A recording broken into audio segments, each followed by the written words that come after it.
صلو علی الحبیب صلی اللہ تعالی علیہ وآلہ وسلم۔ اعوذ باللہ من الشیطان الرجیم، بسم اللہ الرحمن الرحیم۔ السلام علیکم ورحمۃ اللہ وبرکاتہ۔ تمام دوستوں کو جمعہ کا دن بہت بہت مبارک ہو، اور اللہ سے دعا ہے کہ اس جمعہ کے روز اللہ پاک ہم سب کو خوشیاں عطا فرمائے، اور جو بیمار ان کو صحت و تندرستی عطا فرمائے۔ تو آج ہم بات کریں گے نیکی کا حکم دینا اور برائی سے روکنا، اس کے متعلق آپ کو آگاہی دیں گے۔ حضرت ابو سعید خدری رضی اللہ تعالیٰ عنہ سے روایت ہے کہ رسول کریم صلی اللہ علیہ وسلم نے فرمایا کہ جو شخص کوئی بات خلاف شرع دیکھے تو اسے اپنے ہاتھ سے روک دے، اور اگر ہاتھ سے روکنے کی قدرت نہ ہو تو زبان سے منع کرے، اور اگر زبان سے بھی منع کرنے کی قدرت نہ ہو تو دل سے برا جانے، اور یہ سب سے کمزور ایمان ہے۔ حضرت ابوبکر صدیق رضی اللہ تعالیٰ عنہ نے فرمایا کہ میں نے حضور پاک صلی اللہ علیہ وسلم کو فرماتے ہوئے سنا کہ لوگ جب کوئی بات خلاف شرع دیکھیں اور اس کو نہ مٹائیں تو ان قریب خدا تعالیٰ ان کو عذاب میں مبتلا کر دے گا۔ حضرت عرس بن عمیرہ رضی اللہ تعالیٰ عنہ سے روایت ہے کہ نبی کریم صلی اللہ علیہ وسلم نے فرمایا کہ جب کسی جگہ کوئی گناہ کیا جائے تو جو شخص وہاں حاضر ہو مگر اسے وہ ناپسند سمجھتا ہو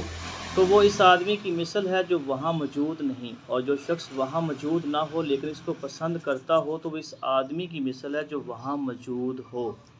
حضرت جابر رضی اللہ تعالیٰ عنہ نے کہا کہ رسول کریم صلی اللہ علیہ وسلم نے فرمایا کہ خدا تعالیٰ نے جبریل علیہ السلام کو حکم دیا کہ فلاں شہر کو ایسا اور ایسا ہے، اس کے باشندوں سمیت الٹ دو۔ جبریل علیہ السلام نے عرض کیا، اے میرے پروردگار، ان باشندوں میں تیرا فلاں بندہ بھی موجود ہے جس نے ایک لمحہ بھی تیری نافرمانی نہیں کی ہے۔ تو خدا تعالیٰ نے حکم فرمایا کہ مقرر حکم دیتا ہوں کہ اس پر اور کل باشندوں پر شہر کو الٹ دو، اس لیے کہ اس کا چہرہ گناہوں کو دیکھ کر میری خوشنودی کے لیے ایک لمحہ بھی متغیر نہیں ہوا۔ بہقی مشکات۔ حضرت انس رضی اللہ تعالیٰ عنہ سے روایت ہے کہ حضور پاک صلی اللہ علیہ وسلم نے فرمایا کہ میں نے معراج کی شب میں دیکھا کہ کچھ لوگوں کے ہونٹ آگ کی کینچیوں سے کاٹے جا رہے ہیں۔ میں نے پوچھا، جبریل علیہ السلام، یہ کون لوگ ہیں؟ انہوں نے کہا، یہ آپ کی امت کے خطیب اور واعظ ہیں جو لوگوں کو نیکی کی ہدایت کرتے تھے اور اپنے آپ کو بھول جاتے تھے، یعنی خود نیک کام نہ کرتے تھے۔ استغفر اللہ۔ حضرت اسامہ رضی اللہ تعالیٰ عنہ نے کہا کہ رسول کریم صلی اللہ علیہ وآلہ وسلم نے فرمایا کہ قیامت کے دن ایک شخص کو لا کر جہنم میں ڈال دیا جائے گا، اور اس کی آنتیں فوراً پیٹ سے نکل کر آگ میں گر پڑیں گی، اور پھر وہ انہیں پیسے گا، یعنی ان کے گرد چکر کاٹے گا جیسے پن چکی کا گدھا آٹا پیستا ہے۔ تو دوزخی یہ دیکھ کر اس کے پاس جمع ہو جائیں گے اور اس سے کہیں گے، اے فلاں، تیرا کیا حال ہے؟ یعنی یہ تو کیا کر رہا ہے؟ کیا تم ہم کو نیک کام کرنے اور برے کام سے باز رہنے کا حکم نہیں دیتا تھا؟ وہ کہے گا، ہاں، میں تم کو نیک کام کا حکم دیتا تھا اور خود اس کو نہیں کرتا تھا، اور برے کام سے تم کو روکتا تھا اور خود اس کو کرتا تھا۔ تو اس پر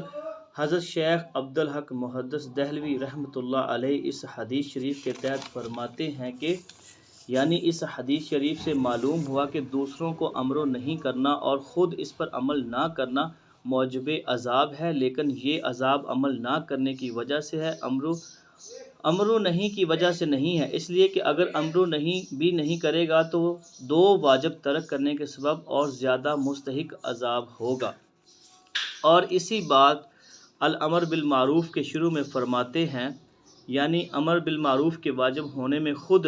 آمر کا بھی عمل ہونا شرط نہیں ہے، بلکہ بغیر عمل بھی امر بالمعروف جائز ہے، اس لیے کہ اپنے آپ کو امر بالمعروف کرنا واجب ہے اور دوسرے کو امر بالمعروف کرنا دوسرا واجب ہے۔ اگر ایک واجب فوت ہو جائے تو دوسرے واجب کا چھوڑنا ہرگز جائز نہ ہوگا، اور وہ جو قرآن مجید میں موجود ہے، قرآن مجید کے پارہ نمبر 28 میں موجود ہے، قرآن مجید میں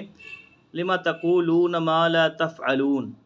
آیا اگر اسے امر بالمعروف اور نہی عن المنکر کے بارے میں تسلیم بھی کر لیا جائے تو عمل نہ کرنے پر زجر و توبیخ مراد ہے، نہ کہ کہنے پر۔ ہاں، اس میں شک نہیں ہے کہ اگر خود بھی عمل کرے تو بہتر ہے، اس لیے کہ ایسے شخص کا امر بالمعروف کرنا اثر نہیں کرتا جو خود بے عمل ہے۔ انتباہ، امر بالمعروف کی چند صورتیں ہیں۔ اگر غالب گمان ہو کر نصیحت کو قبول کر لیں گے اور برائی سے رک جائیں گے تو ایسی صورت میں نصیحت کرنا واجب ہے، خاموش رہنا جائز نہیں۔ اور اگر غالب گمان ہو کر نصیحت کرنے پر لوگ برا بھلا کہیں گے یا مار پیٹ کریں گے جس سے دشمنی اور عداوت پیدا ہوگی، ان صورتوں میں خاموش رہنا افضل ہے۔ اور اگر مار پیٹ پر صبر کر لے گا تو مجاہد ہے۔ ایسے شخص کو امر بالمعروف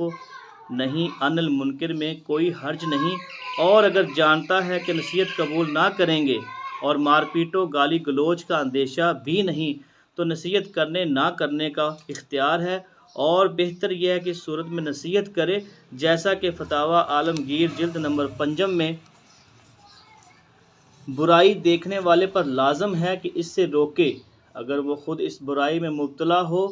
اس لیے کہ شرع نے برائی سے بچنا اور دوسرے کو اس سے روکنا یہ دونوں باتیں لازم کی ہیں، تو برائی سے نہ بچنے پر روکنے سے بری الزمہ نہیں ہوگا، جیسا کہ فتاویٰ ہندیہ جلد 5 میں ہے۔ تو اس سے ہمیں کیا پتہ چلا؟ نیکی کا حکم دینا اور برائی سے روکنا بہت افضل عمل ہے، لیکن اس کے اوپر خود بھی عمل کرنا اس سے بھی بہت بڑا افضل عمل ہے۔ اور اگر دوسروں کو روکیں اور خود آپ برائی کی طرف جائیں تو یہ عذاب قبر، عذاب حشر آپ کے اوپر مسلط ہو سکتا ہے۔ اللہ تعالی ہم سب کو اس سے بازیاب کرے اور ایسے کام کرنے کی توفیق نہ دے جس پر اللہ اور اس کے رسول ہم سے ناراض ہوں۔